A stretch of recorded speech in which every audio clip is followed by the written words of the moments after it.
steamed pork neck meat with salted plum for today's video, guys. So nakapalita og pork neck meat, ato na siyang hugasan, guys, ug tagsa-tagsa. Ato na siyang ipahiwa daan ni pangyaw, guys, para hugas na lang diretso. Inighugas na to, ato na siya idiretso sa strainer para makatulo ang excess na tubig. Ug dili kay siya daghan sabaw, inig-steam na to, guys.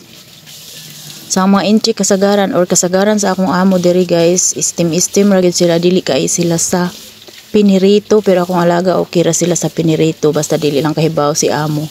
Kay mohadlok mo si amo mo kirig og sayo basta magsigi og pinirito bay. Bitaw, guys, dili kay hilig si amo sa fry. So steam ra gyud na siya or bake. Char. So ato na siyang butangan og salted plum, guys. Ibutangan nato siya sa atong serving dish. Mao na siya atong steaman. Mao na sa day atong i-serve plato, guys. So ato na siyang butangan og duha ka salted plum, pero depende ra gid siya sa kadaghanon sa karne nga imong lutuon, guys. Kana sa ako sakto ra gid siya ang timpa kay medyo dagko man sad ang salted plum.